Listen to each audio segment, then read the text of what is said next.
Welcome to leaders and fighters.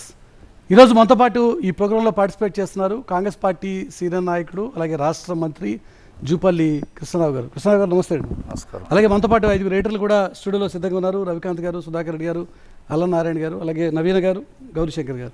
అందరికీ స్వాగతం. జూపల్లి గారు, ప్రస్తుతం జరుగుతున్నటువంటి ఈ లోక్సభ ఎన్నికలు కాంగ్రెస్ పార్టీ వచ్చేప్పటికీ దాదాపుగా 100 రోజులు అధికారం దాటిపోయింది. కానీ ఇప్పుడు జరుగుతున్నటువంటి ఈ లోక్సభ ఎన్నికలు ఈ కాంగ్రెస్ పార్టీకి అగ్ని పరీక్ష లాంటివి. ఎందుకంటే ఈ ఎన్నికల తర్వాత రాష్ట్రంలో పరిస్థితులు అనూహ్యంగా మారబోతున్నాయన్నది ఇప్పటికే బీఆర్ఎస్, బీజేపీ చేస్తున్నటువంటి ప్రచారం. మీరేమనుకుంటారు? అన్నీ కూడా ఫక్తు రాజకీయ పార్టీలే. రాజకీయం కోసం ఏవో మాట్లాడుతూ ఉంటారు. ఏది జరగాలో అది జరుగుతుంది. వీళ్ళేవైతే కామెంట్ చేస్తూ ఉన్నారు, భారతదేశ రాజకీయాలు తీసుకున్నా, తెలంగాణ రాష్ట్ర రాజకీయాలు తీసుకున్నా, బీఆర్ఎస్ 10 సంవత్సరాలు రూలింగ్ చేసిన తర్వాత ఏమనుకున్నారు? టీఆర్ఎస్ బీఆర్ఎస్ పెట్టిండ్రు. అంటే ఇక్కడ రాష్ట్రాన్ని ఉద్ధరించిన, దేశాన్ని ఉద్ధరిస్తారని పెద్ద ఎత్తున ఊహించుకొని జాతీయ స్థాయిలో బీఆర్ఎస్ పార్టీ పెట్టిండ్రు. వాస్తవం ఏం జరిగింది అంటే, ప్రజలు అమాయకులు, మనం ఏది చెప్తే అది నమ్ముతారనేటువంటి భ్రమలో ఉన్నారు. కానీ ఇదే స్టూడియోలో కేసీఆర్ గారు నిన్నటి రోజులు చేసినటువంటి కామెంట్, తెలంగాణ ప్రజానీకం ఇప్పటికే పశ్చాత్తాపడుతున్నారు కేసీఆర్ని ఓడించి అన్నది ఆయన చెప్తున్నటువంటి ఒక మాట. నిజంగా ఆ రకమైన వాతావరణం అప్పుడే ప్రివేల్ అవుతుందా? కదా, వారికి వారు అనుకుంటే సరిపోదు కదా. గతంలో కూడా ఏం మాట్లాడినరు? మొదటి పర్యాయం అయిన తర్వాత మరి 88 స్థానాలు టీఆర్ఎస్ పార్టీ 2018 గెలిచిన తర్వాత జరిగిన 4 మాసాలు జరిగినటువంటి పార్లమెంట్ ఎన్నికల్లో సారు కారు 16 అన్నారు. ఏం జరిగింది లెక్క? ఆ తదనంతరం మరి టీఆర్ఎస్ బీఆర్ఎస్ అయింది జాతీయ స్థాయిలో. అంటే మొత్తం చక్రవర్త యువరాజును ముఖ్యమంత్రి చేస్తున్న స్థాయిలో ఆలోచన ఉండింది. రిజల్ట్ ఏమైంది? నెట్ రిజల్ట్ ఏమైంది అంటే చతికిల పడడం జరిగింది. ఎందుకు ఈ పరిస్థితి వచ్చింది? నిన్న కేసీఆర్ గారు మాట్లాడినటువంటి 3.5 గంటల పాటు సుదీర్ఘంగా వారు మాట మొత్తం కూడా ప్రతి అక్షరం విన్నా. ఏమని మాట్లాడినరు? వారు మాట్లాడిన దానిలో కేసీఆర్ అంటే హిస్టరీ. సో డెఫినెట్గా తెలంగాణ రాష్ట్ర సాధనలో కేసీఆర్ పాత్ర లేదని ఎవరు అనరు. అంటే అది అజ్ఞానం లేదరు. సో డెఫినెట్గా ఈ తెలంగాణ ఉద్యమంలో కమాండర్ కేసీఆర్ అయితే, సైనికులు, ప్రజలు, వందలాది మంది ప్రాణత్యాగాలు, విద్యార్థి యువత కూడా అదే తెలంగాణ రాష్ట్రం రావాలి, మా చావులు పోయినా పర్లేదు, మేము మా ప్రాణాలు పోయినా పర్లేదు, మా తెలంగాణ రాష్ట్రం రావాలి, మా బతుకులు బాగుపడాలా, అన్ని వర్గాల ప్రజల ఆకాంక్ష నెరవేరాలి, నిజాయితీ పరిపాలన రావాలి, అవినీతి రహిత పరిపాలన రావాలి, ప్రజాస్వామ్యం పరిడవిల్లాలి అనే గొప్ప ఆలోచనతో సాక్రిఫైస్ చేసుకున్నారు. ఆ అమరవీరుల ఆకాంక్ష ఈనాటి గడిచిన 10 సంవత్సరాల పరిపాలన చూసిన తర్వాత భిన్నంగా ఏం లేదు, గొప్పగా ఏం లేదు. అంటే తెలంగాణ ఏ స్థాయిలో ఏ ఉద్యమ రూపం వచ్చిందో, ఏ ఆకాంక్ష వచ్చిందో దానికి ప్రపోర్షనట్గా పరిపాలన లేదు, నిజాయితీ లేదు, ప్రజాస్వామ్యం లేదు, నియంతృత్వం, ఇట్లా రకరకాల. కానీ ఏ అంశాల ప్రాతిపదికన తెలంగాణ ఉద్యమం సాగిందో, నీళ్లు, నిధులు, నియామకాలు, ఇదే కదా ట్యాగ్లైన్ తెలంగాణ ఉద్యమానికి. నీళ్ల విషయానికి వస్తే కేసీఆర్ గారు చెప్తున్నటువంటి మాట, ఈ రోజు కళ్ళ ముందు నీళ్లు కనిపించలేదా? ఈ 10 ఏళ్ల పాలనలో కాళేశ్వరానికి జరిగినటువంటి ఒక చిన్న టెక్నికల్ ఇష్యూని చూపించి భూతద్దంలో పెట్టి ఒక ఫెయిల్యూర్ తెలంగాణగా ఈరోజు కాంగ్రెస్ పార్టీ చూపించే ప్రయత్నం చేస్తోంది. ఫస్ట్ నీళ్ళకి సంబంధించిన విషయానికి వస్తే, ఇక నిధులు, నియామకాల దగ్గరికి మరికొన్ని ప్రశ్నలు ఉన్నాయి. ముందు నీళ్ళకి సంబంధించి చెప్పండి, ఏం చెప్తారు? డెఫినెట్గా తెలంగాణ తెలుసుకున్నదే నీళ్లు, నిధులు, నియామకాలు, ఆత్మగౌరవం. ఈ 4 అంశాలు ప్రధాన అంశాలు. డెఫినెట్గా కృష్ణా గోదావరి నది జలాలు వృధాగా, అంటే తెలంగాణ రాష్ట్రానికి రావాల్సిన హక్కు దక్కలేదు. ప్రాజెక్టులను చూయించి, నీళ్లతో పాటు నిధులు ఉన్నాయి, నీళ్లు నిధులు రెండింటి విడదీనికి రాదు. ఈ ప్రాజెక్టుల పేరు మీద నీళ్లు ప్రాజెక్టు కట్టిందని నేను తప్పు పడుతున్నాను. డెఫినెట్గా కట్టాల్సిందే, కొంత ముందు పోయింది. కానీ ఉన్నటువంటి దానికి, జరిగిన దానికి, చెప్పుకున్న దానికి జమీన్ ఆస్మాన్ ఫరక్ ఉంది. నీళ్లతో పాటుగా ఈ రోజున నీళ్ల పేరు మీద దోపిడీ ఎంత అయింది, ఎంత దోపిడీ జరిగింది, ఎట దోపిడీ జరిగింది? నేను చిన్న ఉదాహరణ చూపిస్తాను. ఎందుకంటే ఈనాడు ఒకటి కాదు రెండు కాదు చాలా స్కీమ్స్ను అమలు చేయలేకపోయింది. ఎందుకు అమలు చేయలేకపోయినారు? ఉదాహరణ చెప్తాను. 2,30,000 కోట్ల రూపాయల ఇరిగేషన్ టెండర్స్ పిలిచిండ్రు. ఇందులో మేము గొప్పగా చేసిన కాళేశ్వరం ఫైన్, కాళేశ్వరం పాలమూరు. ఈ ప్రాజెక్టు విషయాలకు వస్తే Kaleshwaram Palamuru all irrigation projects సుమారుగా 300 పైన టెండర్స్ పిలిచిండ్రు. మీరు ఏ ఒక్క టెండర్ తీసుకోండి, ఒక్కొక్కటి 1,000 కోట్ల రూపాయల టెండర్స్, 1000, 2,000, 4,000, 6,000 కోట్ల రూపాయల టెండర్స్. మీరు ఏ టెండర్ చూసినా నేను కేసీఆర్ మాట్లాడుతూ పవర్ కొనుగోళ్లకు సంబంధించి కూడా ఏం మాట్లాడారు, మేము ఎక్కడ తప్పు చేయలేదు, everything open tender, everything online అని మాట్లాడారు. ఆన్లైన్ విధానంలో ఇది కూడా ఆన్లైనే. ఇట్లా అన్నీ చూసుకుంటూ పోతే 6,000 కోట్ల వరకు 2.5 ఎక్సెస్, ఒక్కొక్క దానిలో 5 మంది పాల్గొన్నారు. వాళ్ళు ఆన్లైన్ టెండర్ ఉన్నప్పుడు 5 మంది పాల్గొన్నప్పుడు ప్రతి టెండర్ కూడా 5 మంది కాంట్రాక్ట్ వేస్తే ఒకడు 0.1 లేసు, ఒకడు 0.2 లేసు, ఒకడు 0.3, ఒకడు 0.5. అంటే ఇవన్నీ కలబడగా వాడు ఎంత చేస్తాడు ఎంత చేసిన కింద ఇవన్నీ కూడా నిర్ణయం జరిగింది కేసీఆర్ సమక్షంలో కాదా, హరీష్ రావు సమక్షంలో కాదా? ఇలా హరీష్ రావు మాట్లాడితే నేను గమనిస్తా ఉన్నా. నేను రాజీనామా చేస్తా రెడీ ఉన్నాడా, రేవంత్ రెడ్డి రాజీనామా చేస్తా రెడీ ఉన్నాడు మాట్లాడుతూ ఉన్నాడు. నేను రెడీగా ఉన్నా ఈరోజు. ఇలా హరీష్ రావు రెడీగా ఉన్నాడా? ఇదే అమరవీరుల సాక్షిగా నేను రేపే రుజువు చేస్తా, మొత్తం యావత్ ప్రజానికి చూసినట్టుగా. అంటే అవినీతి గొప్ప మాట, అవినీతి రుజువు చేయడం కోసం మీరు సిద్ధంగా ఉన్నారా? మురళి గారు 100% అంశాల ప్రాతిపదికన రాజీనామా కనపడి చూపిస్తాను. దీన్ని ఒక్కరు నడి చౌరస్తాలు పెడదాం, అమరవీరుల స్థూపం పెడదాం, రాష్ట్ర ప్రజలు మొత్తం వినని చూడని. ఎట్లా ఒకటి కాదండి, ఇంకోటి చెప్తా.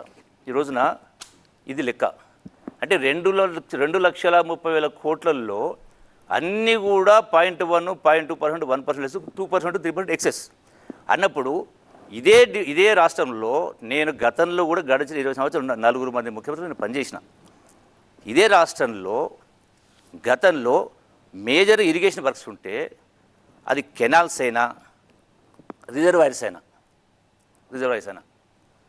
50%, 60% లెస్లో పోతూ ఉన్నాయి వర్క్స్.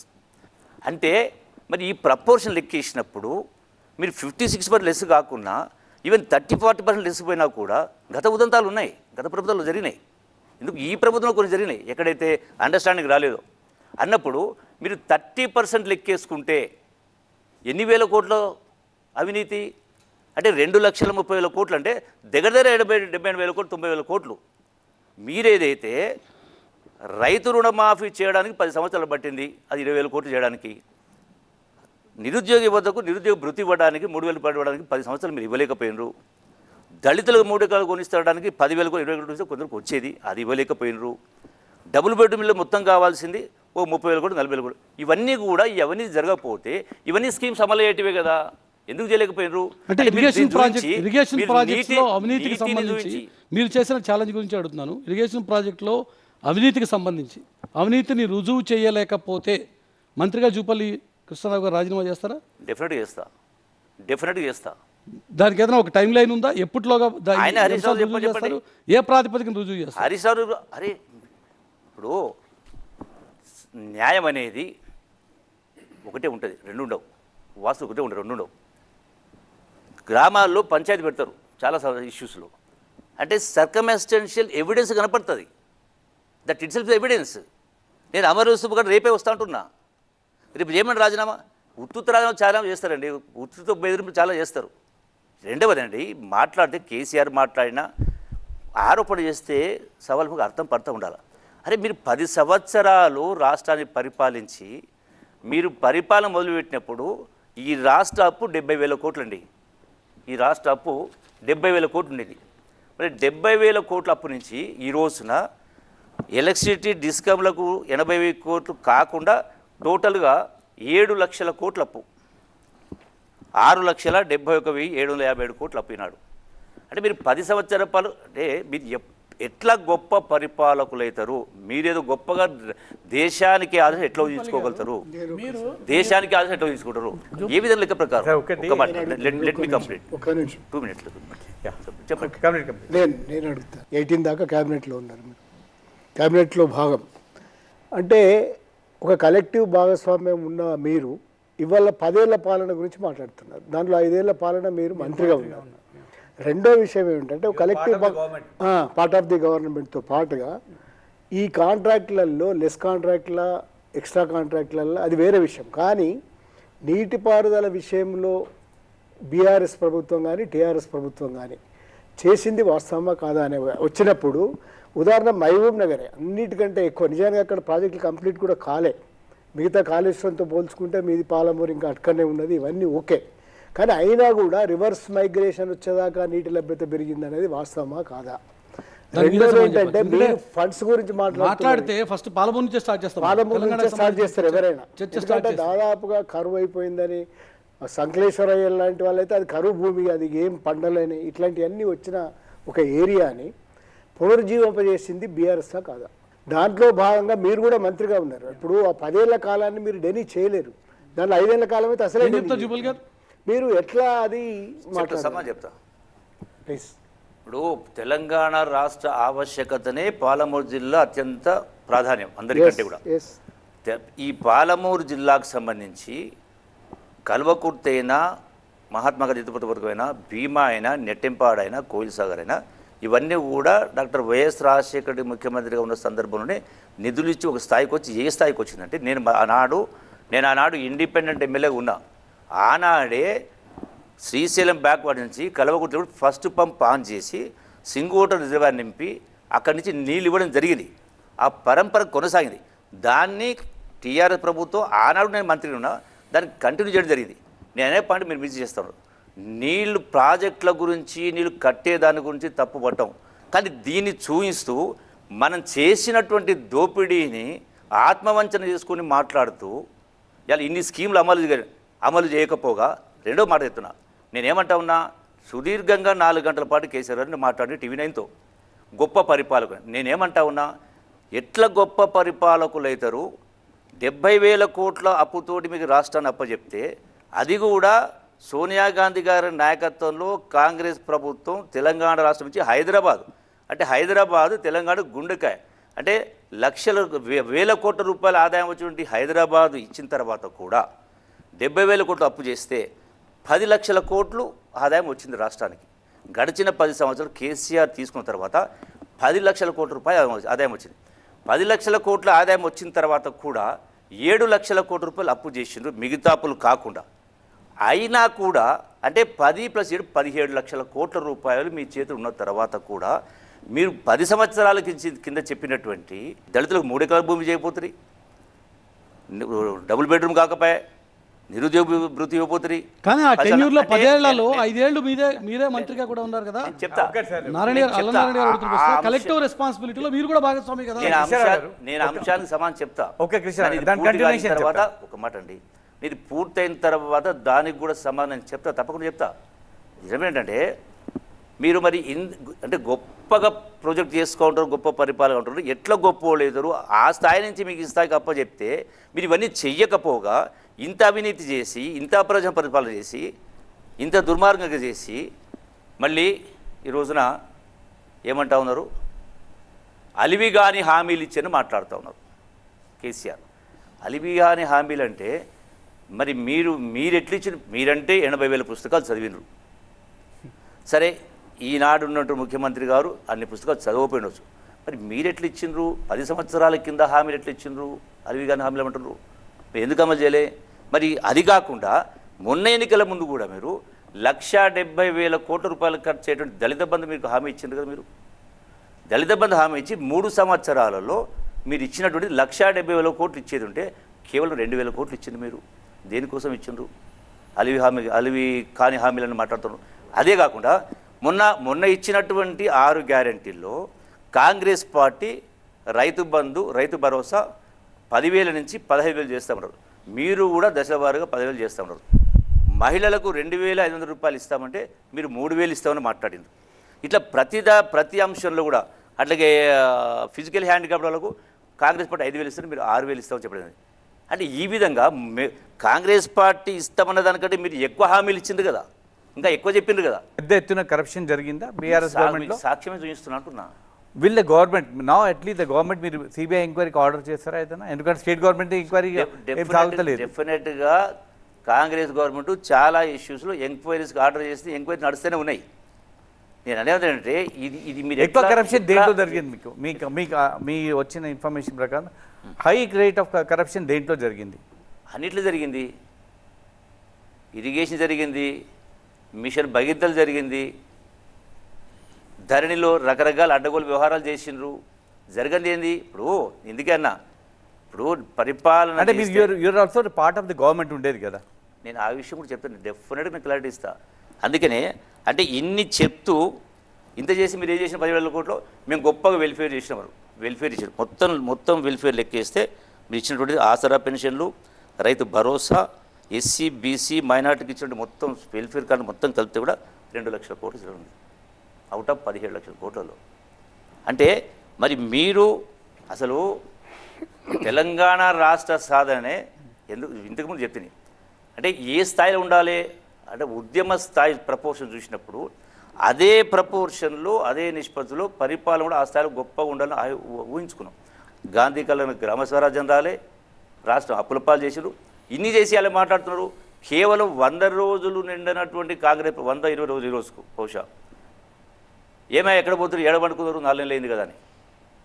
ఇక మన హరీష్ రావు మాట్లాడాడు అనేది అధికారాన్ని బంగారు పళ్ళెంలో అప్పచెప్పినామన్నారు. బంగారు పళ్ళెం ఏముందని చెప్పి చూస్తే 8 లక్షల కోట్ల అప్పు మూట ఉంది. అయితే ఇక్కడ ప్రాబ్లం హరీష్ రావు గారు క్లియర్గా చెప్తున్నారు. కాదు, హరీష్ రావు గారు ఒక క్లియర్గా చెప్తున్నారు, August 15 లోపల మీరు ఇంప్లిమెంట్ చేయలేరు, కారణం నేను రాజీనామా చేశారంట. మీరు చేయగలరా అన్ని? 100 days లో చేస్తామని మీరే చెప్పారు. ఆల్రెడీ దానికి ముఖ్యమంత్రి గారు ఆల్రెడీ చెప్పడం జరిగింది.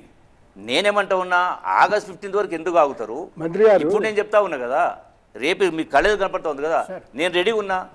మంత్రి గారు ఎందుకు ఇష్యూ వస్తున్నాయంటే ఒక నిమిషం, రేపు నేను వస్తా మరి సాక్షి ఒక నిమిషం ఇష్యూ ఎందుకు వస్తున్నాయంటే 100 రోజుల్లో ఒక నిమిషం 100 రోజుల్లో అమలు అనే ఇష్యూ ఎందుకు వచ్చిందంటే మీరు బాండ్స్ పేపర్స్ ఇచ్చినారు, ప్రతి ఇంటికి తిరిగి ఒక బాండ్ పేపర్ ఇచ్చినారు, గ్యారంటీ పత్రాలు ఇచ్చినారు, తర్వాత రాహుల్ అండ్ ప్రియాంక గారితో మాట్లాడిచ్చినారు, సోనియా గాంధీ వచ్చి ఒక హామీ ఇచ్చిపోయినారు. దానివల్ల 100 రోజులు అనేది వచ్చింది ఒకటి. రెండోది ఏంటంటే ఎప్పుడైనా మీరు పోల్చి మాట్లాడుతున్నారు కానీ అలవి కానీ హామీలు అనేది బడ్జెటరీ ఇది కన్సర్వేషన్స్ 50% ఎక్కువ ఇవన్నీ ఇంతకుముందు లేదా హామీలు ఇచ్చేప్పుడు అనేది ఒక ఇష్యూ. ఇప్పుడు ప్రతి ఒక్క ఇప్పుడు హామీ కాంగ్రెస్ ఇచ్చిన టీఆర్ఎస్ మేనిఫెస్టోనే బీజేపీ మేనిఫెస్టో ఇట్సెల్ఫ్ అది కూడా హామీ కదా. ఈవెన్ మేనిఫెస్టో లేకపోయినా నోటి మాట కూడా హామీ కదా. మీరు ఎట్లా అలవిగాని హామీలు అంటారు? ఎట్లా మీరు అలవిగాని హామీలు అంటారు? ఏ లెక్క ప్రకారం అలవిగాని హామీలు అయితే కేసీఆర్ ఏమన్నాడు, కాంగ్రెస్ ప్రభుత్వం వస్తే కేసీఆర్ అయినా అందరూ నాయకులందరూ ఏమన్నారు, కాంగ్రెస్ ప్రభుత్వం వస్తే కరెంటు రాదు, పెన్షన్ రావు, రైతు భరోసా రాదు, నీళ్లు రావని మాట్లాడారు. ఏదైనా ఆగిందా? కరెంట్ ఆగిందా? నీళ్ళు ఆగినాయా? ఏదైనా ఈనాడు ఇవి రెండే కాకుండా పెన్షన్ ఆగినాయా? ఏవి ఆగకపోగా చెప్పినటువంటి దానిలో రైతులకు ఉచిత బస్ అన్నం ఇస్తున్నామా ఇచ్చలేమా? రెండవది గ్యాస్ సిలిండర్ అన్నం ఇచ్చినామా ఇవ్వలేదా? 200 యూనిట్లు కరెంట్ అన్నం ఇచ్చినామా ఇవ్వలేదా? ఈ యొక్క ఇందిరమ్మ ఇళ్ళు 22,000 కోట్ల రూపాయలతోటి జీవో ఇచ్చిండు. ప్రతి నియోజకవర్గానికి 3,500 మంజూరు జరిగింది. అంటే స్పాన్ ఆఫ్ 100 రోజుల లోపల 5 4 ఇవ్వడం జరిగింది. అని ఎవరు ప్రశ్నించాలి? అసలు మీకు ప్రశ్నించే నైతికత లేదు కదా. మీరు ఈ స్థాయిలో ప్రభుత్వాన్ని అప్పచెప్పి దాచిపెట్టి మూసిపెట్టి పరిపాలన చేసి ఏం మాట్లాడు? గతంలో బడ్జెట్ సందర్భంగా 1,00,000 కోట్ల అప్పునే 2 లక్షల కోట్ల అప్పునే మాట్లాడారు. తీరా చూస్తే జరిగినది ఇప్పుడు నేను చెప్పే లెక్క అవాస్తవమా? ఇది డిపార్ట్మెంట్ ద్వారా తీసుకుంటే అఫీషియల్ రికార్డే నేను మాట్లాడేది. మీరు ఛాలెంజ్లు రాజీనామాల ఛాలెంజ్లు విసురుతున్నారు, కానీ 100 రోజుల్లో రైతుల్లో తీవ్ర నైరాశ్యం ఉంది. అంటే డ్రౌట్ వల్ల, కరువు వల్ల, రైతులు పంట నష్టం వల్ల చాలా ఇబ్బందుల్లో ఉన్నారు. కాంగ్రెస్ పార్టీ ఈ ఇబ్బందుల్ని, రైతుల ఇబ్బందులను అడ్రస్ చేయడంలో అది ప్రతిపక్షాలు చెప్పడమే కాదు, వాస్తవంగా గ్రౌండ్లో రిపోర్ట్స్ వస్తున్నాయి. రైతుల్ని కాపాడటం విషయంలో కాంగ్రెస్ పార్టీ ఫెయిల్ అయింది అని. అంటే ఒక రైతు లోన్ వేవర్ చెప్తున్నారు. గ్రామాల్లో జరుగుతున్న ఈ డిస్ట్రెస్ని, రూరల్ డిస్ట్రెస్ని చూడకుండా కాంగ్రెస్ పార్టీ వ్యవహరిస్తోంది, ఫెయిల్ అయింది. మీరు ఇంకా అధికార మత్తులోనే ఉన్నారని ప్రతిపక్ష పార్టీ చెప్తున్నారు కొత్తగా వచ్చిన ఈ 3 నెలలు. ఎప్పుడు ఎందుకు ఫెయిల్ అయింది మీకు? రేపు లోక్సభ ఎన్నికల్లో కూడా ఇది చాలా ప్రభావం చూపించే అంశం, రైతులకి మీరు పట్టించుకోపోవటం అనేది. సో దాని మీద ఏం చెప్తారు సార్? డెఫినెట్గా ఈనాడు కరువు పరిస్థితులు నెలకొన్నాయి. ఈ కరువు పరిస్థితి నెలకొనడానికి ఈ ప్రభుత్వం రాకముందుకే వర్షాకాలం పోయింది. గత ప్రభుత్వ హయాంలోనే వర్షాలు. నేను అడుగుతా ఉన్నా, కృష్ణా నదిలో మీకు అసలు రెయిన్ఫాల్ తక్కువ తెలిసి కూడా కృష్ణా నది నుంచి నీటిని ఉపయోగించి హైడల్ పవర్ జనరేట్ చేస్తూ నీళ్లు కిందికి ఎందుకు వదిలిపెట్టినరు లెక్క. అట్లాగే జూరాల మొదటి స్టార్టింగ్ ఎంట్రీ పాయింట్ తెలంగాణకు. జూరాల దగ్గర అది కేవలం నెట్ యూజబుల్ వాటర్ అనేది ఓన్లీ 10 TMC ఉంది. అక్కడ గట్టు దగ్గర 20 TMC రిజర్వాయర్ నిర్మాణం చేద్దాం చెప్పని ప్రపోజ్ చేయడం జరిగింది. మరి ఎన్ని సంవత్సరాలు అవుతా ఉంది? ఆల్మోస్ట్ 8 సంవత్సరాల పైన అవుతా ఉంది. అట్లాగే మేడిగడ్డ ఆ ఇష్యూ కారణంగా పంపింగ్ చేసుకోలేకపోతున్నాం. అదే ఒకవేళ మన జూరాల దగ్గర ఆ రిజర్వాయర్ కట్టి ఉంటే ఇవాళ మనకు ఆ తాగునీటి ఇబ్బంది వచ్చింది ఈ రోజున. అంటే తప్పు మీద మాదా? మరి పాలమూరుకు సంబంధించి రిజర్వాయర్ నిర్మాణం చేస్తామన్నారు 10 సంవత్సరాల నుంచి. ఎందుకు మరి రిజర్వాయర్ మొదలుపెట్టలే? చేసి ఉంటే ఈ కరువు పరిస్థితి అన్నిటి మనం వాడుకునే అవకాశం వచ్చేది కదా. ఎట్లయితే మనం కాళేశ్వరం కింద రిజర్వాయర్స్ మాట్లాడుతున్నాం, ఇక్కడ వాడుకునే అవకాశం వచ్చేది. ఇది చేయకపోవడం మీ తప్పు కాదా? రెండోది అంటే కృష్ణా నది పైన నీటి వాటాకు సంబంధించి కూడా మీరు దానిపైన ఈనాటికి కూడా హక్కు సాధించకపోగా మీరు ఒక రైట్ క్రియేట్ చేసింది ఆంధ్ర ప్రాంతానికి. ఎట్లా గడిచిన 7-8 సంవత్సరాల నుంచి 10 సంవత్సరాల నుంచో మీరు సంతకాలు పెట్టింది ఏమని 299 TMC మనం వాడుకుంటున్నాం, 511 వాళ్ళు వాడుతూ ఉన్నారు. అంటే ఒక రైట్, ఒక హక్కు అనేది కల్పించే పద్ధతిలో మీరు ఆ ప్రకారం పరిపాలన చేసి కృష్ణ వాటర్ తీసుకొచ్చారు కాబట్టి జూపల్లి గారు ఇక్కడ KRMB పరిధిలోకి రాష్ట్రానికి సంబంధించిన ప్రాజెక్టులు వెళ్ళనీయకుండా రాష్ట్ర హక్కులు కాపాడేలా నేను ప్రవర్తించాను అన్నది కేసీఆర్ ఆర్గ్యుమెంట్. కాంగ్రెస్ పార్టీ రాగానే KRMBకి మొత్తం స్టేట్ ప్రాజెక్ట్స్ అన్ని అప్పగించేసింది అంటున్నారు. నిజమా కాదా? మీరు అప్పగించారా లేదా? స్మితా సబర్వాల్ KRMBకి రాష్ట్రానికి అంటే రాసినటువంటి లేఖ సారాంశం, you are also aware of the fact that both the states have agreed in principle to hand over the control of common projects, that is Srisalem and NSP, in terms of Gazette notification dated 15/7/2020, but for want of violation of operation protocol. Operation protocol అంటే ఏంటిది? కూడా రాశారు sir. మీ government వచ్చాక అసెంబ్లీలో ఇదే మాట్లాడారు ఉత్తమ్ కుమార్ రెడ్డి గారు. Same thing దానికి కౌంటర్ గా హరీష్ రావు గారు, మీ రాహుల్ బొజ్జా రాశారు, మీరు కూడా సేమ్ రాశారు అప్పగిస్తున్నాము అని ఆయన ఆల్రెడీ చెప్పారు సార్ దాని గురించి. సో ఎన్ని రోజులు సెక్రటరీ అధికారులు మారడం సిస్టంలో అల్టిమేట్గా మీరు ఒక రైట్ క్రియేట్ చేయండి. 10 సంవత్సరాల నుంచి మీరు ఆ ప్రకారం సంతకాలు పెట్టేసి ఫైనల్ హ్యాండ్ ఓవర్ చేస్తున్నాం కూడా రాసి only process handing over process protocol కంటే డిలే అవుతుంది తప్పని మీరు అప్పచెప్పేసి మాట్లాడేసి మళ్ళీ దొంగ అన్నట్టు మట్టుకున్నట్టుగా ఈ 100 రోజుల ప్రభుత్వంపై మీరు ఆరోపణ చేస్తే ఎట్లా నైతికత ఉంది? ఎట్లా మీరు డిఫెండ్ చేసుకుంటారు? జూపల్లి గారు ఒకటి అంతేందో సుధాకర్ అడిగిన ప్రశ్నకు మీరు ఆన్సర్ చెప్పలేదు. ఇప్పుడు రైతులు డిస్ట్రెస్లో ఉన్నారు, వాళ్ళు గవర్నమెంట్ నుంచి హెల్ప్ కొరకు ఎదురు చూస్తున్నారు, మీరు ఇంతవరకు చేయలేదు అనేది మీ ప్రధానమైన ఆరోపణ మీ మీద. మీరు రీచ్ అవుట్ కాలేదు వాళ్ళ దగ్గరికి, వాళ్ళకి కావాల్సిన సహాయం చేయలేదు. అదొకటి. ఈ పాయింట్ ఫస్ట్ చెప్పండి సార్. తర్వాత రెండో క్వశ్చన్ నాది ఏంటంటే, మీరు ఇందాక నుంచి చెప్తా ఉన్నారు రుణమాఫీ గురించి. దాదాపు 40,000 కోట్లు కావాలి. మీరేమంటారు 8 లక్షల అప్పు ఆల్రెడీ ఉంది, ముఖ్యమంత్రి గారేమో ఆగస్ట్ 15 లోపల 40,000 కోట్లు నేను అప్పు తీర్చేస్తున్నా అంటారు. ఎట్లా చేస్తారు అసలు? ఎక్కడ నుంచి తెస్తారు 40,000 కోట్లు? నేను అదే అడుగుతున్నానండి. ఎట్లా అలివి కానీ హామీలు ఉంటారు? మీరు మాకంటే ఎక్కువ చెప్పారు. ఎట్లీస్ట్ మీరు ఇచ్చిన ఇక్కడ ఇష్యూ వాళ్ళు ఇవ్వడం కాదంటే మీరు ఇచ్చిన ప్రామిస్ గురించి చెప్పాలి కదా. చెప్తా డెఫినెట్గా. ఇప్పుడు మీరు రైతులు డిస్ట్రెస్లో ఉన్నారు, వాస్తవం, వాళ్ళకు సహకారం చేయాలి. ఏమన్నారు? కాంగ్రెస్ వస్తే రైతు భరోసా రాదు, రైతు బంధు రాదు అన్నారు.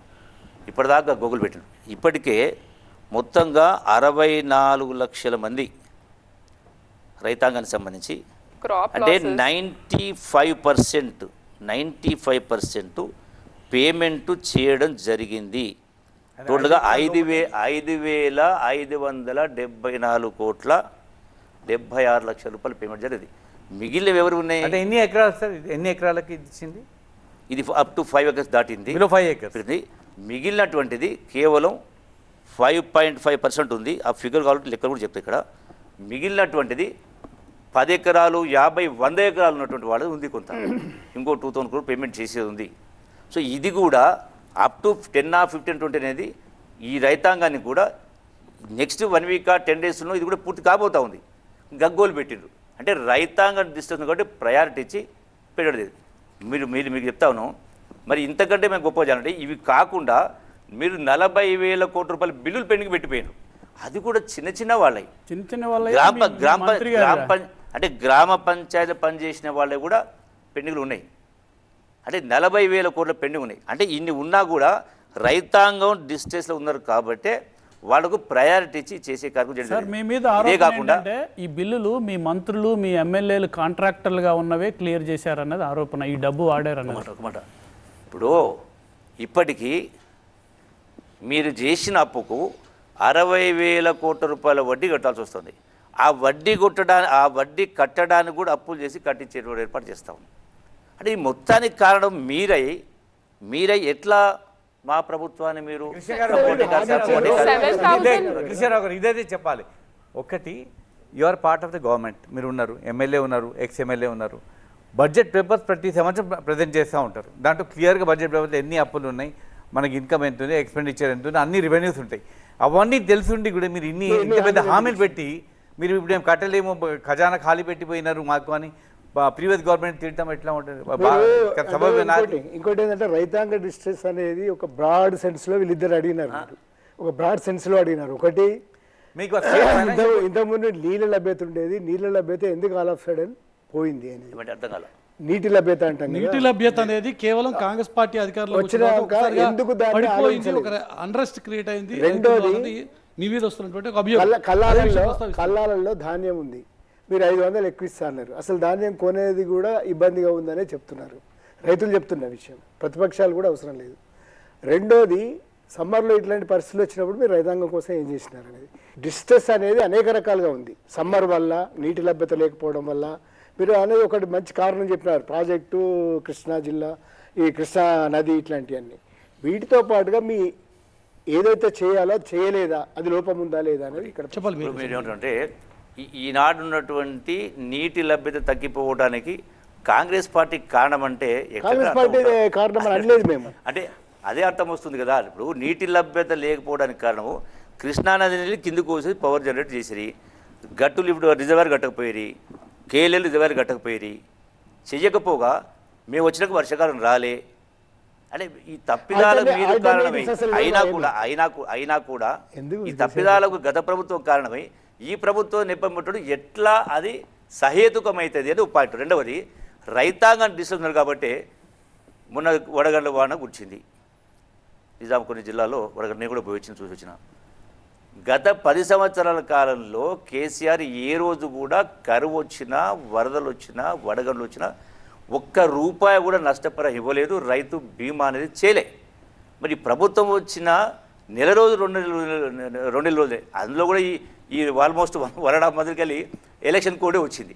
అయినా కూడా రైతాంగానికి ఎకరానికి ₹10,000 చొప్పున పేమెంట్ చేయడం కోసం ఆల్రెడీ ఫైనల్ అయిపోయింది. రిపోర్ట్స్ వచ్చినాయి, వారు వచ్చి రిలీజ్ చేసే కార్యక్రమం చేస్తూ ఉన్నారు. అంటే మరి ఈనాడు ఎంత చేయగలుగుతామో అంత చేసే కార్యక్రమం చేస్తూ ఉన్నాం. రైతాంగానికి ఎక్కడ కూడా తక్కువ చేసే సమస్య లేనే లేదు. ఈ రైతాంగమే ప్రధానంగా, రైతాంగం రైతు కూలీలే కదా ఈ ప్రభుత్వాన్ని అధికారం తీసుకొచ్చింది అన్నప్పుడు రైతాంగాన్ని ఎట్లా విస్మరిస్తాం? ఆ సమస్యనే రాదు. వీళ్ళు కేవలం మీరు అంటున్నారు ఈనాడు మీరు కేసీఆర్ను అప్రతిష్ట పాలు చేయడం కోసం మాట్లాడుతున్నారు కదా. నేను చెప్పిన అంకెల్లో కానీ మాటల్లో కానీ ఒక్కటైనా అబద్ధం ఉందా? ఏ విషయం చెప్పగలుగుతారా ఎవరైనా? అంటే కేసీఆర్ గారు మీ గవర్నమెంట్ మిస్మేనేజ్మెంట్ అంటుంది అంతే. కేసీఆర్ గారు మనం ప్రెస్ కాన్ఫరెన్స్ చెప్పాడు కదా ఓపెన్గా. కేసీఆర్ అంటాడండి, కేసీఆర్ మిస్మేనేజ్మెంట్ అంటాడు. నేను ఇన్ని వైఫల్యాలు చూపిస్తే ఆయన గొప్ప మేనేజ్మెంట్ ఎట్లయితుంది? మాది మిస్మేనేజ్మెంట్. ఆయన ఫెయిలియర్ కాబట్టి ఆయన తీసేశారు. మళ్ళీ మీరేం చేస్తున్నారు? అది దాన్ని సరిచేసే కార్యం చేస్తున్నాం కదా. ఎక్కడ గత ప్రభుత్వం ఇచ్చిన స్కీములు ఏది కూడా ఎత్తేయకుండానే మేము చెప్పిన 6 గ్యారెంటీలు ఇప్పటికి 5 గ్యారెంటీలు అమలు చేయడం జరిగింది. రేపు దేశంలో కాంగ్రెస్ పథకాలు వస్తే మిగతా 5 న్యాయ గ్యారెంటీలు కూడా అమలు చేసేటువంటి కార్యక్రమం చేయడం జరుగుతుంది.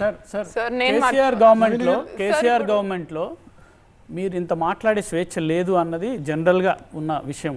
ఇప్పుడు ప్రజలకు కొంచెం మాట్లాడే స్వేచ్ఛ ఎక్కువ వచ్చింది అనేది ఒక వాదన.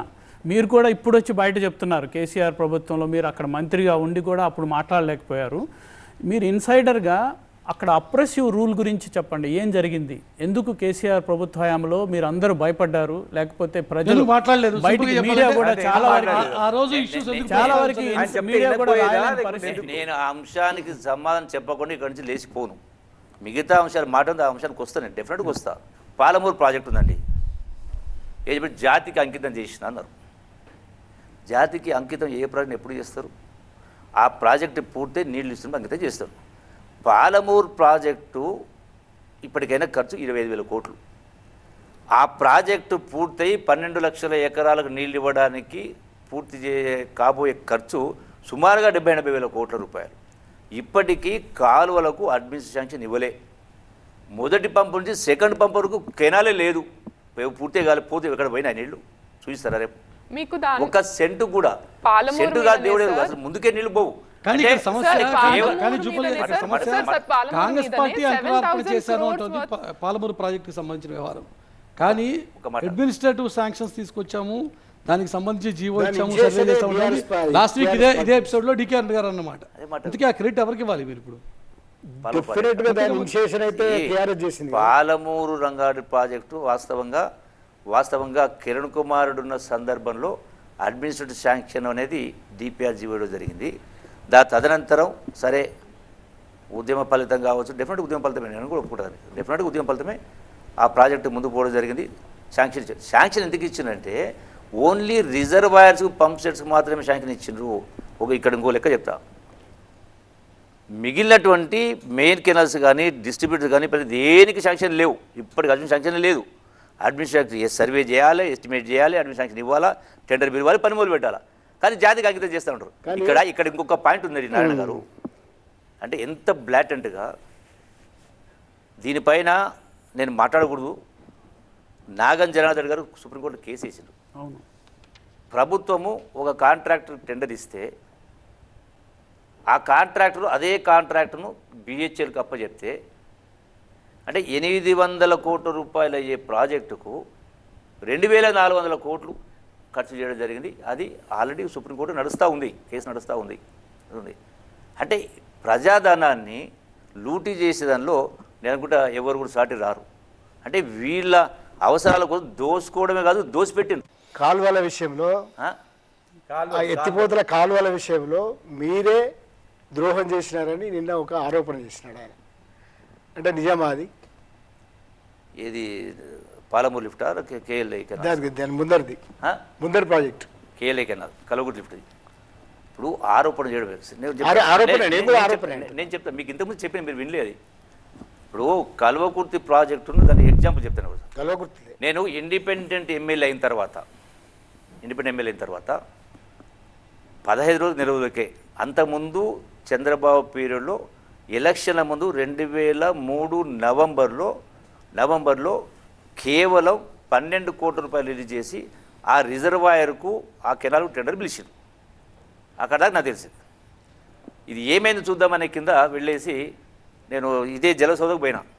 జలసౌధ పోయిన తర్వాత బాబు ఎక్కడి దాకా వచ్చింది మాకు కలుగుంటాడు. Sir tender పిలిచినామన్నారు. నాకు ఇవ్వండి అంటే ప్రింట్అవుట్ తీసి చూస్తే కొల్లాపూర్కు 30,000 ఎకరాలు ప్రపోజ్ చేసిండ్రు, నాగర్ కర్నూలుకు 90,000, అచ్చంపేట 70,000, అట్లా వేసి మొత్తం 2,50,000 చేసిరు. చూసి ఆ పేపర్ని అక్కడే చింపేసి ఇది తెలుగుదేశం ప్రభుత్వం కాదు అంటే కేవలం అప్పుడు నేను ఒక్కనే కాంగ్రెస్ ఎమ్మెల్యే, అచ్చంపేట నాగర్ కలవకూడదు, 3 కూడా టీడీపీ ఎమ్మెల్యేస్. నాకు చూసి ఇంత దుర్మార్గం చింపేసిన తర్వాత వాళ్ళందరూ అధికారులు ఇవ్వండి అన్న, ఇది ఎట్లా న్యాయం అవుతుందా? ఎలా అంటే ఎక్కడ తగ్గాలి చెప్పండి సార్ అన్నారు. ఎక్కడెందుకు తగ్గాలి? ఇక్కడి నుంచి మద్రాసు దాకా పోతున్నా, ఆంధ్ర దాకా పోతా ఉన్నాయి, ఎందుకు తగ్గియాలి? కృష్ణా నీళ్ళు లేవా? ఎక్కడ తగ్గేదు?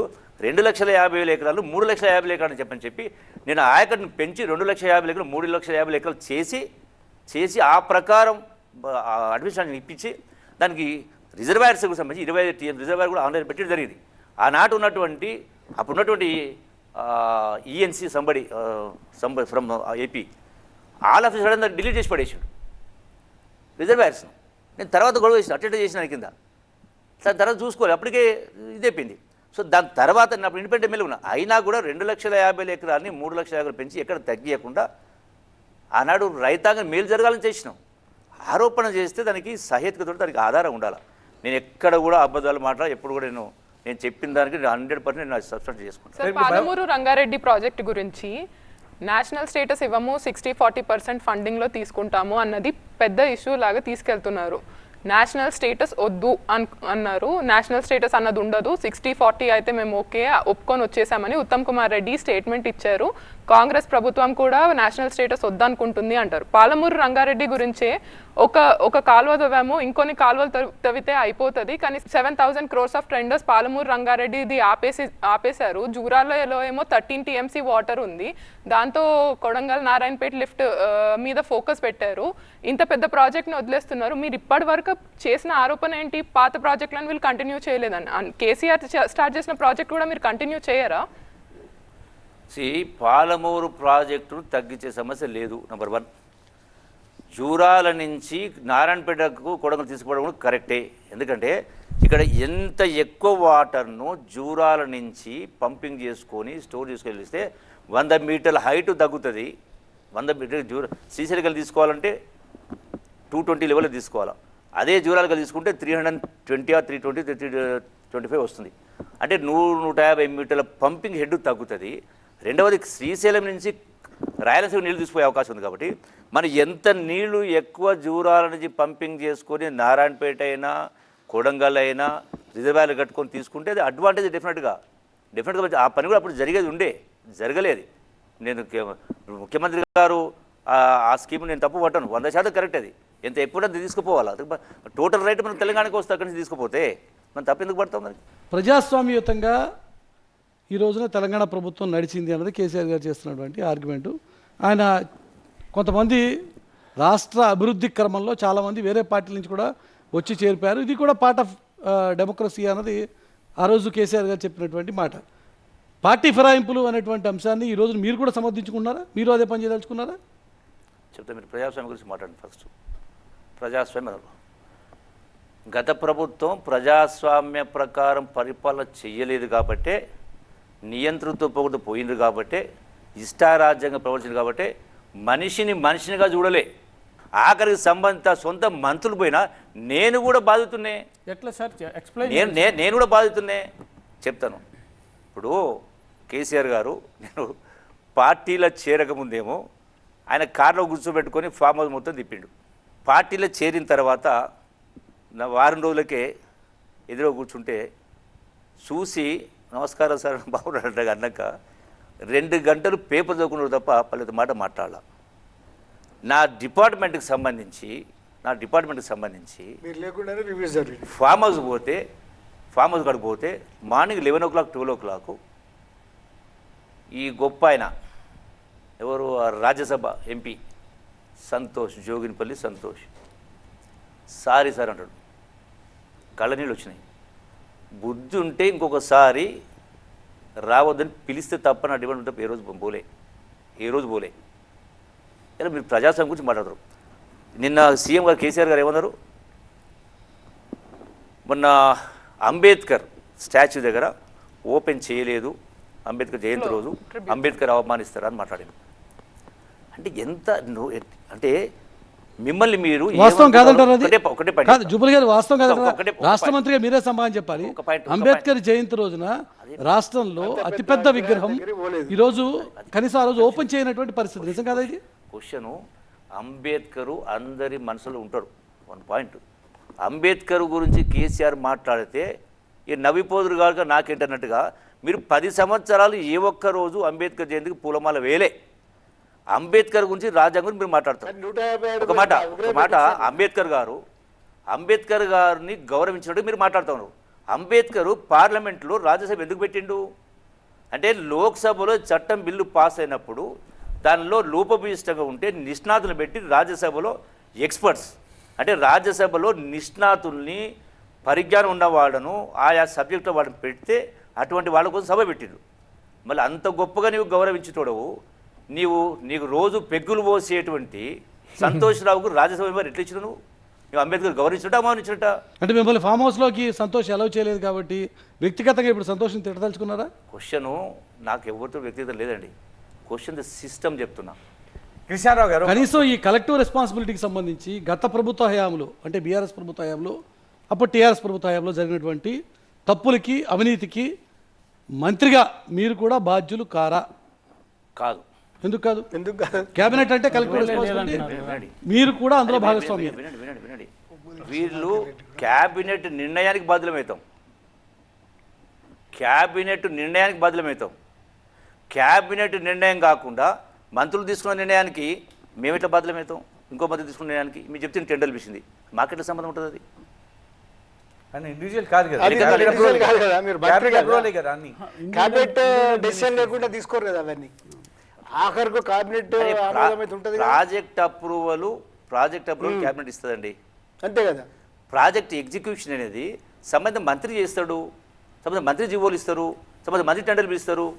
సభలో ఇదే TV9 స్టూడియోలో కేసీఆర్ మొన్న అన్నారు మాతో 25 MLAs టచ్ లో ఉన్నారు అన్నారు. వాళ్ళు మీరు గేట్లు ఓపెన్ చేశారు, వాళ్ళు గేట్లు ఓపెన్ చేశారు. ఈ ఒక్కరి దాంట్లో మార్పు అయితే రాదా? ఇప్పుడు గేట్లు ఓపెన్ చేసి కేసీఆర్ మాతో టచ్ ఉండి మాట్లాడవచ్చు, ఎవరితో టచ్ ఉండదు, సమయం నిర్ధారిస్తుంది. అంత దూరం ఎందుకు? అసలు ఎవరితో ఉండాలా? ప్రజలు ఉండాలా. మీరు ఎవరితో టచ్ ఉండి ప్రజలు ఉంటే, ప్రజలు ఎవరితో సంబంధాలు ఉంటే, ప్రజలు ఎవరి వైపు ఉంటే వాళ్ళే నాయకులందరూ అవే ప్రభుత్వాలు వస్తాయి. ఇక వ్యక్తుల గురించి ఎందుకు? సార్ ఈ లోక్సభలో ప్రజలు ఎవరి వైపు ఉన్నారు, కేసీఆర్ చేసింది మీకు ఎన్ని కరెక్టా? సీట్లు వస్తాయి?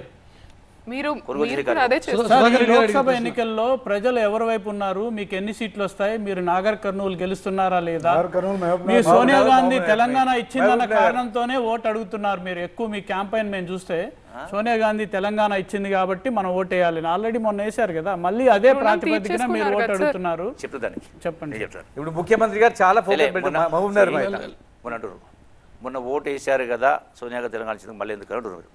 నేనేమంటున్నా, ఏ పార్లమెంట్లో బిల్లు పాస్ అయిందో అదే పార్లమెంటులో సోనియా గాంధీ కాంగ్రెస్ పార్టీ రుణం తీసుకోవాలంటే గతంలో ప్రధానమంత్రి పదవి అవకాశం వచ్చినా సోనియా గాంధీ తీసుకోలే, 2009లో రాహుల్ గాంధీకి అవకాశం వచ్చినా తీసుకోలే. కాబట్టి ఈ పర్యాయము ఏ పార్లమెంట్ బిల్లు పాస్ అయిందో అదే పార్లమెంటు రాహుల్ గాంధీని ప్రధానమంత్రిని చేసి సోనియా గాంధీ కాంగ్రెస్ పార్టీ రుణం తీర్చుకోవడం కోసం కాంగ్రెస్కు ఓటు వేయాల్సిన అవసరం ఉంది. 2 పర్యాలు కేసీఆర్ గారికి అవకాశం ఇవ్వడం జరిగింది. అది మన డెఫినెట్లీ దాని తప్పే ఉంది. బీఆర్ఎస్ భవిష్యత్తు ఏంటంటారు? బీఆర్ఎస్ను భూస్థాపితం చేస్తారంటారు. నిజంగా తెలంగాణ రాష్ట్రం తీసుకురావడంలో కీలక భూమిక పోషించిన బీఆర్ఎస్ను భూస్థాపితం చేయడం ఆల్రెడీ అయ్యింది. స్పేస్ లేదంటారా భవిష్యత్తు? మీకు జరిగింది డెఫినెట్గా లేదు, డెఫినెట్గా రేపు ఉండదు కూడా. రేపు ఎన్నికల తర్వాత ఇంతకుముందు మీరు అడిగిన ఎన్ని స్థానాలు వస్తాయి, డెఫినెట్గా 12 నుంచి 13, 14 స్థానాలు కాంగ్రెస్కి వస్తే బీఆర్ఎస్కు 1 వస్తుందా రాదో I got my vote doubt. వస్తే 1 రావచ్చు. అంటే బీఆర్ఎస్ కంటే 1, 2 బీజేపీకి ఎక్కువ వస్తే రావచ్చు. నేను చేయడం కాదు, మేము స్థాపించడం కాదు, ప్రజలే చేస్తున్నారు. ఎందుకంటే మీ 10 కానీ సంవత్సరాలు మహబూబ్ నగర్లో ఎంపీ స్థానంలో కాంగ్రెస్ పార్టీ కనుక ఓడిపోతే ముఖ్యమంత్రిగా రేవంత్ రెడ్డి భవిష్యత్తు ప్రశ్నార్థకం అవుతుంది అనేటువంటి చర్చ నడుస్తుంది. నిజమా కదా? క్వశ్చనే రాదు. మురళి అన్నట్టు ఆ సీట్ గెలవడం ముఖ్యమంత్రి గారికి చాలా ఇంపార్టెంట్. అట్లాగే నాగర్ కర్నూలు ఆ రెండిట్లో గెలవకపోతే ముఖ్యమంత్రి గారి మీద విత్ ఇన్ ద పార్టీ ఉన్న ప్రెషర్ పెరిగే అవకాశం ఉందా? ఏమి పెరగదు. ఎవరికంటే ఇప్పుడు కాంగ్రెస్ వాళ్ళకైనా బీజేపీలో భ్రమలు ఉన్నారు. 100% total state Congress party is united for the betterment of the state. At present, Sonia Gandhi after Lok Sabha elections? At present కాదు, for this 5 years and also for coming 5 years. ఎందుకంటే తెలంగాణ ఇచ్చినాక గతంలో వాళ్ళు చేయకపోయినా ఈ ఉన్నటువంటివన్నీ కూడా ప్రజల కోసమే ఇవన్నీ. ఇంట్రడక్షన్ అడిగిన ప్రశ్న, ఈ ఎన్నికల్లో ఈ లోక్సభ ఎన్నికలు ఇప్పుడు కాంగ్రెస్ పార్టీ రాష్ట్ర కాంగ్రెస్ పార్టీకి ఒక అగ్ని పరీక్ష అంటున్నారు. ఎందుకంటే ఎన్నికల తర్వాత కాంగ్రెస్ పార్టీ పరిస్థితిలో చాలా మార్పులు రాబోతున్నాయన్నది బీఆర్ఎస్ బీజేపీ చేస్తున్న ప్రచారం. నిజమా కాదా? దింపుడు గళ్ళ ఆశలు టీఆర్ఎస్ కేసీఆర్ భక్త బృందమో బీజేపీలో ఆశలు పెట్టుకున్నారు. చిన్న ప్రశ్న, ఇది ఇబ్బంది పెట్టే ప్రశ్న. ఒక రాంగ్ రీజన్ కి బాగా వైరల్ అయిన ఒక ప్రశ్న. పెండ్లవల్లి మీరు పెండ్లవల్లి పెండ్లవల్లి గ్రామంది నేను డబ్బులు ఇచ్చినా కూడా ఓట్లు పడలేదు, ఇక్కడ ఎక్కువ అయినాయి, అక్కడ ఎక్కువ వచ్చినాయి. కంప్లైంట్ వెళ్ళింది. ఎన్నికల కమిషన్ కూడా కంప్లైంట్. కోతికి కొబ్బరి చిప్ప దొరికినట్టు కోతి కొబ్బరి చెప్ప కాదు. మంత్రి గారు ఒక్క నిమిషం. ఫ్యాక్ట్ ఏంటి అని చెప్పండి. చెప్పండి. సార్ మంత్రి గారు ఒక్క నిమిషం. ఇదే క్లియర్గా ప్రశ్న ఉంటారు. ఇదే ప్రశ్న మా అల్లంనారాయణ గారి ప్రశ్నకు ఈరోజు మీ ప్రత్యర్థి హర్షవర్ధన్ రెడ్డి గారు ఎలక్షన్ కమిషన్ ఆఫ్ ఇండియాకు లెటర్ రాసినారు, మిమ్మల్ని డిస్క్వాలిఫై చేయాలి ఇమీడియట్గా, ఇట్లా పైసలు ఇచ్చి మేము ఓట్లు కొన్నామని ఆయన బహిరంగంగా అన్నారు. ఎవరు చెప్పిన పైసలు ఇచ్చిన ఓట్లు కొనమని మీరు అన్నారండి. నేనేమన్నా 100% ప్రతి గ్రామానికి ఇన్ని వర్కులు ఇచ్చినా, ఇంత డెవలప్మెంట్ చేసినా, ఇంత చేస్తే కూడా మీ దగ్గర ఎందుకు రాలేదు? మీకు సీసీ రోడ్డు ఇచ్చిన, కోట్ల రూపాయల సీసీ రోడ్డు ఇచ్చినాం, మండలం చేసినాం, ఇన్ని కార్యక్రమం చేస్తే ఎందుకు మీ దగ్గర ఓటు ఎక్కువ తప్పింది? అంటే డబ్బులు పంచింది కాదు, డబ్బులు పంచింది కూడా అన్నారు కదా. డబ్బులు ఇష్యూ, అరే, డబ్బులు పంచింది అని ఊహించుకుంటే దానికి నేనేం ఊహించుకోవడం చేస్తా? కాదు అది. డబ్బులు పంచింది. మీరు విన్న పదానికి ఇప్పుడు అర్థాలు నానార్థాలు విపరీతార్థాలు చాలా వస్తాయి. ఏ రోజు కూడా రాజకీయాల్లో నేను ఓట్లకు డబ్బులు పంచినటువంటి చరిత్ర నాకు లేదు. డబ్బులు పంపించా కూడా it is not exaggeration. Honestly I'm telling, ఏ రోజు కూడా జరుగుతున్నటువంటి చర్చ అంతా కూడా కేవలం బీఆర్ఎస్ పార్టీని టార్గెట్ చేయడం, బీఆర్ఎస్ పార్టీ మీద బురజలడం, అప్పుడు ప్రభుత్వ హయాంలో ఫోన్ ట్యాపింగ్ చేశారు, అప్పుడు ప్రభుత్వ హయాంలో అది చేశారు, ఇది మాత్రమే కాంగ్రెస్ పార్టీ చెప్పుకోదలుచుకుందా ఈ ఎన్నికల్లో? ఇప్పుడు ఒక మాట ఇప్పుడు మురళి గారు, బురద జల్లడం అంటే ప్రజలు అంత అమాయకుల, అంటే బురద జల్లి అంటే తప్పుడు ప్రచారాలు చేస్తే ప్రభుత్వాలు పడిపోతాయా? వాస్తవాలు చెప్తా ఉన్నా. ఫోన్ ట్యాపింగ్ అనేది ఒక రొటీన్ ప్రాసెస్, ఇది కేసీఆర్ గారి ఆర్గ్యుమెంట్. సార్ అంతకంటే దిగజారుతనం, మీరు దాని మీద చాలా పెద్ద కేసులు అంతకంటే దిగజారుతనం ఉండదు. ఫోన్ ట్యాపింగ్ అనేది ఎప్పుడే కానీ జాతీయ స్థాయి, అంటే జాతికి ముప్పు, దేశానికి ముప్పు, దొంగలు ఇంకోడు క్రిమినల్స్ ఉంటే, అటువంటి చరిత్ర ఉన్నటువంటి అధికారికంగా పర్మిషన్ తీసుకొని, కోర్టు పర్మిషన్ తీసుకొని, గవర్నమెంట్ పర్మిషన్ తీసుకొని చేస్తారు. అంటే కేవలం రాజకీయం కోసం ఫోన్ ట్యాపింగ్ చేసి ఇష్టారాజ్యం ప్రజలు ఇంత అసలు ఎందుకు వచ్చింది గతి మీకు? ఎందుకు ఆ స్థాయిలో దిగజారి ఆలోచన చేసినారు? ఏం కర్మ మీకు? ఇంత గొప్ప పరిపాలన చేస్తే ఇవన్నీ చాలా ఈ లంగబుద్ధులు చేయాల్సిన అవసరం ఎందుకు వచ్చింది? ఇటువంటి బుద్ధి లేని పనులు, తిక్కపలు ఎందుకు చేయాల్సి వచ్చింది? ఆ స్థాయికి ఎందుకు దిగాల్సి వచ్చింది? ఎందుకు ఆ నైతిక విలువలు? సో అల్టిమేట్గా ఈ ఫోన్ ట్యాపింగ్ వ్యవహారంలో ఎవరు ఫిక్స్ అయ్యే ఆస్కారం ఉన్నారు? ఎవరుంటే వాళ్ళు ఫిక్స్ అవుతారు. అల్టిమేట్గా కేసీఆర్ని ఫిక్స్ చేయడం మీ ప్రభుత్వ లక్ష్యమా, కాంగ్రెస్ ప్రభుత్వ లక్ష్యమా? ఫిక్స్ చేయడం ఎందుకుంటుందండి? వాస్తవంగా ప్రతిదానికి ఆధారం ఉండాలి. కోర్టులు లేవా? జుపల్లి గారు, ఇప్పుడు మీ campaign style, Congress campaign style చూస్తూ ఉంటే ఇది మొత్తం ఎంతసేపు మీరు ఎదుటిపాటి వాళ్ళని తిట్టడము, అంటే బీఆర్ఎస్ను టార్గెట్ చేయడం, బీజేపీని తిట్టడం ఉంది, కానీ మీ పాజిటివ్ ఫ్యాక్టర్స్ని ఎక్కడ ప్రయోగం చేస్తలేరు. అంటే మీరు చేసిన పనులు మూడు నెలలు కావచ్చు, చాలా తక్కువ సమయం కావచ్చు, కానీ మీరు కూడా కొన్ని పనులు చేసినారు కదా, వాటి గురించి మీరు ఎక్కువ చెప్తలేదు. ఎంతసేపు మీ బీఆర్ఎస్ తిట్టడమే ఉంది. ఇంటింటికి తిరిగి చెప్తా ఉన్నాం, ఇంటింటికి ఆ గ్యారంటీ కార్డ్స్ ఇస్తూ ఉన్నాం, ఇంటింటికి ప్రతి అంశం పట్ల చెప్తా ఉన్నాం, ప్రతి ఒక్కటి చెప్తా ఉన్నాం. మేము చెప్పడం కూడా పొరపాటు. వాళ్ళు అన్నదానికి వీళ్ళు రియాక్ట్ అవుతూ ఉన్నారు.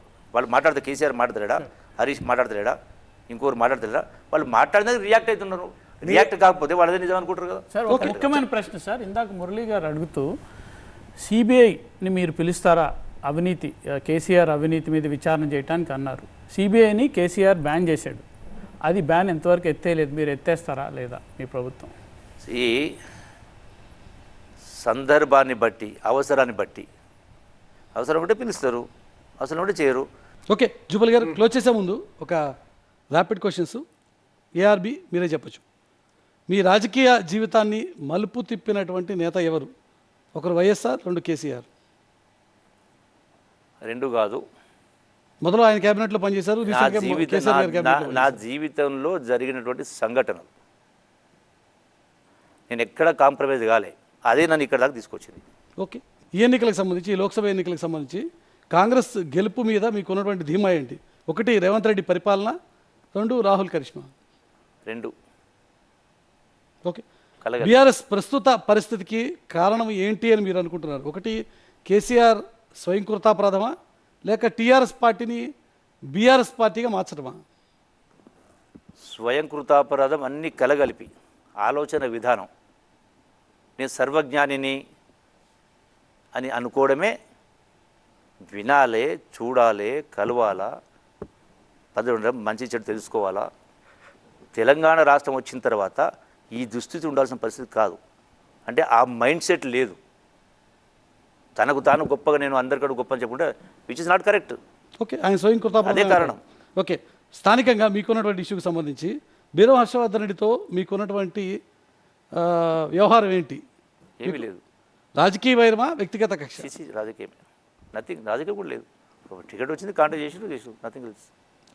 ఫోన్ ట్యాపింగ్ కేస్ ఇప్పుడు అల్టిమేట్గా ఈ వ్యవహారం ఎక్కడ ల్యాండ్ అవుతుంది అంటే బీఆర్ఎస్ అది తప్పిదం వల్ల జరిగినటువంటి వ్యవహారమా, లేక ప్రస్తుతం కాంగ్రెస్ పార్టీ చేస్తున్న ప్రతీకార దాడి మాత్రమేనా? కాదు, 100% బీఆర్ఎస్ పార్టీ ఫోన్ ట్యాపింగ్ పాల్పడదు. కక్షపూరితం కాదు. ఓకే, మీ వ్యక్తిగతంగా జూపల్లి రాజకీయ లక్ష్యం ఏంటి? ముఖ్యమంత్రి కావడమా? ఎందుకంటే చాలాసార్లు మంత్రిగా ఉన్నారు కాబట్టి, లేక ప్రస్తుతం మీరు ఉన్నటువంటి పార్టీకి, కాంగ్రెస్ పార్టీకి అధ్యక్షుడు కావడం? నాకు ఏ లక్ష్యం లేదు. I'm very much happy. 150 రూపాయల జీతం నుంచి మొదలుపెట్టి ఇక్కడ దాకా వచ్చింది. That it self is the I very much happy. నేను నాతో నేను దిస్ ఎనఫ్ ఫర్ మీ అనుకున్నాను. రైట్ జూపల్లి గారు, thank you so much. TV సమయం గడిచినందుకు. Thank you. లీడర్స్ అండ్ ఫైటర్స్లో మంత్రి జూపల్లి కృష్ణారావు మనతో పాటు ఉన్నారు. నెక్స్ట్ మరొక ఎపిసోడ్లో మరో లీడర్తో మళ్ళీ కలుసుకుందాం. చూస్తూనే ఉండండి TV9.